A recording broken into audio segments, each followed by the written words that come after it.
cold did not merely bite, it gnawed. Eric's breath crystallized in the air as he slumped in his Honda Civic, its heater wheezing like an asthmatic ghost. The burrito in his lap had congealed into a lukewarm brick, but he forced it down anyway. Money was tighter than a coffin lid these days. His sister's medical bills bled him dry, and gig work was the only vein left to tap. When the Uber Eats alert chimed, he didn't hesitate. One large pepperoni pizza, Tony's Pizza Shack. Delivery address 27 Hollows End Road. He knew the outskirts, knew the rumors too. Stories of hitchhikers swallowed by the pines of headlights, snuffed like candles in the black. But the payout was triple the usual rate. A generous tipper, the app chirped. Desperation, he'd learned, was a spice that made even danger taste bland. The road to Hollow's End was a serpent's coil. Pavement gave way to gravel, then to dirt rutted with scars, trees pressed in, skeletal fingers scraping the roof of his car. The GPS flickered as if the woods themselves were jamming the signal. "In 500 feet, the robotic voice crooned. "Your destination will be on the right." There was no right, only a gnarled iron gate, its chains rusted open. Beyond it, a house sagged like a rotten tooth. Victorian? Maybe once. Now its windows were cataracted with grime, its porch slouching into the earth. No car. Just a shadow that seemed to twitch in an upstairs window as Eric killed the engine. He grabbed the pizza, the box's warmth long dead. The porch groaned beneath him, a chorus of creaks that set his molars on edge. He knocked. Once, twice. Silence. Then his phone buzzed. A text from a number of all zeros. "Bring it inside." The air thickened. One-star reviews lose you the algorithm, he reminded himself. But his hand trembled as he turned the knob. The door opened with a sigh, exhaling decay. Mildew, rot, and beneath it, something metallic. His phone's flashlight carved a tunnel through the dark, revealing wallpaper bloated with moisture, stairs spiraling into nothing. "Hello?" His voice frayed at the edges. A floorboard moaned overhead. Eric edged forward, the pizza box clutched to his chest like a talisman. The hallway was a gallery of ghosts, faded portraits of a family frozen in the 40s. Their eyes followed him. One girl, pigtailed and pallid, held a doll with no face. The living room was a tomb. Dust shrouded the furniture. A grandfather clock, its hands stuck at 3:03, watched him lay the pizza on a coffee table. That's when he felt it, the cold. Not winter's chill, but a gelid, gulping void. And then he saw them. 3 figures, tall as door frames, lurking in the corner. Their faces were smudges of shadow, their bodies oddly stretched, as if reflected in a funhouse mirror. They didn't breathe, didn't blink, but their heads tilted in unison, tracking him. Eric's bladder threatened to let go. He backpedaled, knocking over a lamp. The crash detonated the silence. Run. He sprinted, the house alive now, walls creaking, floorboards snapping at his heels. The figures gave chase, their footsteps wrong, too heavy and too light at once. One loomed in the hall, arms spidering toward him. Eric ducked, felt cold fingers graze his neck. Then he was outside, the night air like a slap. His car. Keys. The fob slipped, fell, glittered in the dirt. He snatched it, jammed the unlock button. The Honda chirped, a sound so mundane it nearly made him weep. Something slammed into the trunk as he dove inside. The rearview mirror showed a face pressed to the glass, elongated, mouth a lipless slit, eyes 2 oily pools.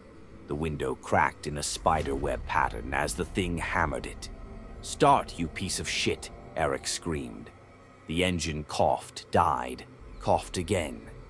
The figure's hand, too many knuckles, fingers twig-thin, slithered through the crack. The engine roared, tires screamed. Eric didn't breathe until the house vanished in the rear view. Back in town, under the sickly glow of a 24-hour gas station, he allowed himself to tremble. His phone buzzed. A notification. Cash tip. Waiting at 27 Hollows End Road. Rate your delivery experience. He hurled the phone into the night, then vomited into a ditch. The app was deleted by dawn. 3 days later, Eric woke to a smell. Wet earth and iron. On his pillow lay a Polaroid, face down. His hands shook as he flipped it. The photo showed him sleeping, taken hours ago.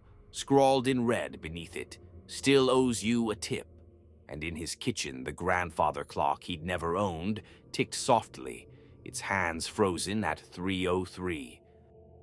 3 months later, Eric rented a coffin-tight studio apartment 3 states away. The walls were bare except for a cross from a thrift store and a nightlight shaped like a sheep, a gift from his sister who'd stopped asking why he jumped at slamming doors. Therapy helped. Sort of. Dr. Varma called it hypervigilance and night terror disorder, scribbling notes as Eric described the figures, their fingers like branches, Doc like goddamn branches. But her eyes always glazed when he mentioned the clock. Trauma fragments memory, she'd say, voice smooth as oil. The mind fills gaps with metaphors. A clock, for example, could symbolize a fear of time running out. Eric stopped mentioning the clock. He took a job stocking shelves at a 24-hour grocery store. Nights were safer. The fluorescence burned away shadows. But sleep became a war. He'd jolt awake at 3:03 a.m., convinced the walls were breathing. Sometimes, in the static-laced whispers of his ancient TV, he heard it. "Still owes you a tip." Then came the dreams. Always the same. Eric back in that house, the pizza box in his hands. But the pizza wasn't pepperoni. It was writhing wet things, earthworms maybe, or veins. The figures stood in the corner, their faces sharpening with each dream. Last week, one smiled. Its teeth were splintered bone. He moved again. A coastal town this time, salt air thick enough to choke the rot memory of mildew. For 2 weeks, he slept. Then, on a Tuesday, his new landlord knocked. "Package for you," the man grunted, thrusting a shoebox-sized parcel into Eric's hands. No return address. Inside, nestled in blood-dark velvet, was a key. Brass, ice-cold, etched with symbols that squirmed under the light. Beneath it lay a note. "Clock needs winding." Eric didn't scream, didn't cry. He numbly carried the box to the shore, hurled it into the surf, and watched the tide swallow it. That night, he ripped the battery from his smoke detector. Its shrill, low-power chirp had kept time too perfectly. Dr. Varma retired abruptly. Eric's new therapist, a man with a beard like steel wool, diagnosed him with delusional parasitosis after Eric mentioned the scratches on his arms, thin crescent-shaped marks that appeared each morning. "Stress-induced dermatillomania," the therapist said, sliding a prescription for sertraline across the desk. Eric flushed the pills. He knew what he'd seen, knew too that the figures weren't done. They were patient, hungry, and clocks, he'd learned, have a way of finding you. Last night, he dreamt of the house again. This time, he wasn't holding the pizza. He was the pizza. Now Eric keeps a knife under his mattress and a rosary in his glove box. He doesn't answer doors after sunset. The nightmares come anyway, relentless as tides. This morning, another package arrived, smaller, lighter. Inside, a Polaroid of his studio apartment, taken from outside his window. The clock on his night read, a digital one he'd bought to avoid gears and hands, glows 3:03 in the photo. Scrawled beneath it, "Interest compounds." And in the corner of the frame, just barely in focus, 3 elongated shadows bleed into the wall. It is a life burden he will have to live with. Hopefully, one day Eric will heal. One day he may find out why. Why him?